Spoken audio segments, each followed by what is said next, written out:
नमस्कार बंधुगण जय श्री जगन्नाथ आप समस्त पुणी एक नूतन भिडियो स्वागत। आज आलोचना करवा मासिक क्लस्टर स्तरीय बैठक बा एमसीएम जोटा कि फेब्रुआरी मासर होगापी जाऊँगी 2026 निश्चित भाव भिडियो देखिए शेष पर्यटन कारण फेब्रुआरी मासर कौन कार्यसूची रही कौ विषय पुंखानुपुंख आलोचना रही पूर्व बैठक में कौन आलोचना होता नूतन भाव कौन आलोचना हो पंचम और अष्टम श्रेणी जो परीक्षा आसूसी तार प्रतिक्रियात्मक शिक्षण गुड़िक कौन कौन रही सविशेष आलोचना करवा जब प्रथम शेष निश्चित भिडियो देखिए निजर मतामत भिडियो सेयार करेंगे। देखो मासिक क्लस्टर स्तरीय बैठक फेब्रुआरी 2026 आपने कार्यसूची जानते पूर्व कार्यसूची भली स्वागत कार्यसूची एर सूचना प्रदान पूर्व बैठक विषय वस्तुर आलोचना पंचम अष्टम श्रेणी प्रतिकारात्मक शिक्षण जादुपेढ़ी जोटा कि समस्त विद्यालय जादुपेढ़ी बर्तमान व्यवहार जोरदार प्रस्तुति चली साधन क्रमी द्वारा आलोचना और शिक्षकों द्वारा उपस्थापना तापर आप रही जोटा कि सीओटी जोटा कि आप श्रेणी पर्यवेक्षण साधनी तापर मध्याह्न भोजन विरति पर आपंकर जोटा कि बेस्ट प्रैक्टिस शेष रही आप विद्यालय परिदर्शन और आलोचना और शिक्षण स्थापन रेजिस्टर जिला भित्तिक शैक्षिक आलोचना संरक्षण यही भाव 8टी पॉइंट पर विस्तृत आलोचना रही फेब्रुआरी मासर आपंकर एमसीएम आलोचना गुड़िक रही तेणु पूर्व बैठक प्रस्तुति आलोचना हम जनवरी मासर शैक्षिक कैलेंडर पंचम अष्टम श्रेणी वार्षिक परीक्षा तार जो पाठटिका मौलिक स्तर शिक्षण सर्वेक्षण जिला भित्तिक शिक्षण आलोचना ये सब विषय फेब्रुआरी मासरे आलोचनार गुरुत्व रही पंचम अष्टम श्रेणी वार्षिक परीक्षा जोटा कि आप जानते 30 मिनिट्रे आपर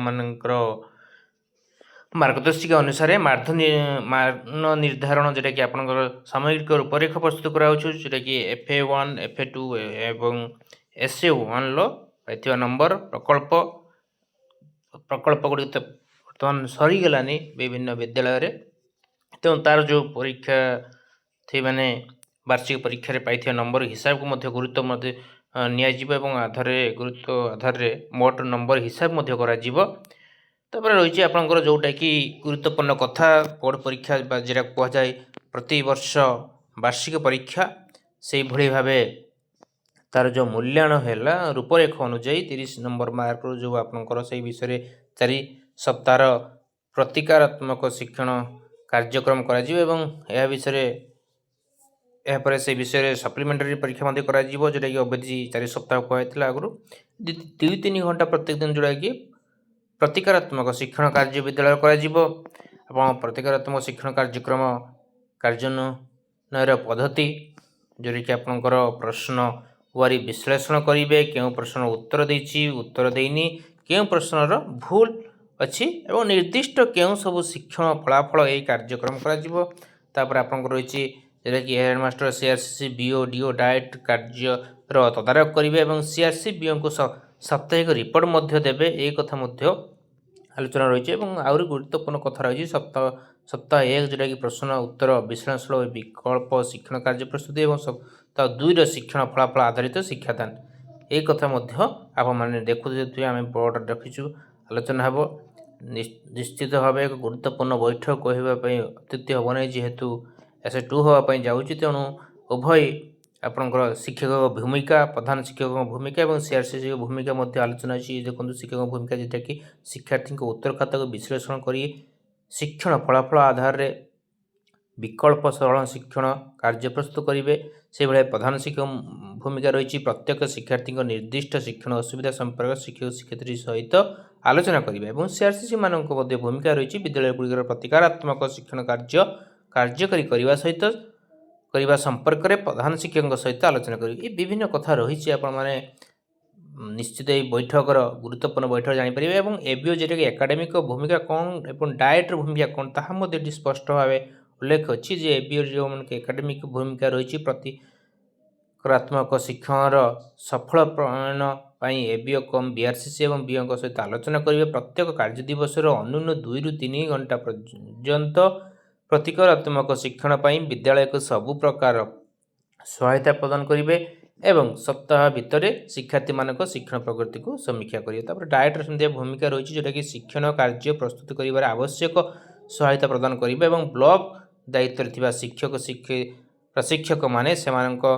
ବ୍ଲକରେ ଥିବା ବିଦ୍ୟାଳୟଗୁଡ଼ିକ ଯଥାସମ୍ଭବ ଶୈକ୍ଷିକ ସହାୟତା ପ୍ରଦାନ କରିବେ। ଆବଶ୍ୟକ ସ୍ଥଳେ ଅଭ୍ୟାସ ପ୍ରସ୍ତୁତିର ସହାୟତା କରିବେ। ବାର୍ଷିକ ପରୀକ୍ଷାର ବ୍ଲୁ ପ୍ରିଣ୍ଟ ମଧ୍ୟ ଆଧାରରେ କରିବେ।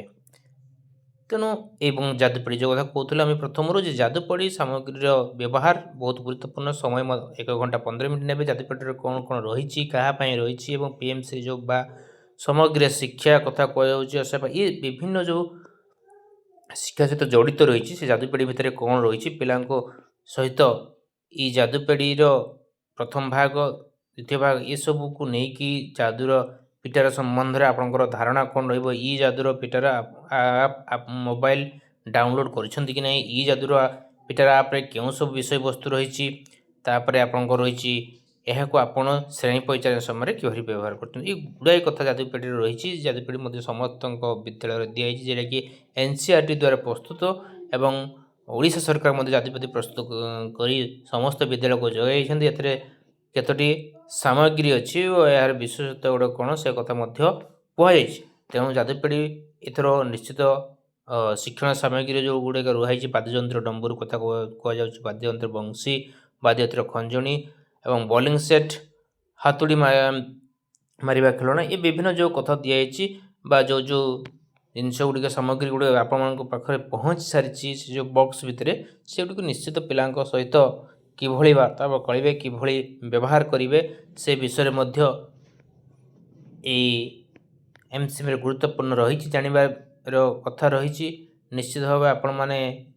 ଯେଉଁ ଦଳଗତ କାର୍ଯ୍ୟ ବା ଉପସ୍ଥାପନ କରୁଛନ୍ତି, 4ଟି 5ଟି ଦଳ କରୁଛନ୍ତି, ସେଗୁଡ଼ିକର କ'ଣ କିଭଳି ଭାବେ ଡ୍ରଇଂ ସିଟ୍ର ବ୍ୟବହାର କରିବେ, କିଭଳି ଭାବେ ପିଲାକୁ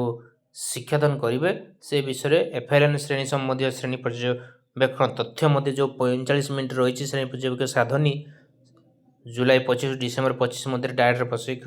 ମାନେ 1615 FLN ଶ୍ରେଣୀଗୁଡ଼ିକ ପ୍ରଦର୍ଶନ କରିଥିଲେ ଓ ଶିକ୍ଷାଦାନ ପ୍ରକ୍ରିୟାରେ ପର୍ଯ୍ୟବେକ୍ଷଣ କରିଥିଲେ।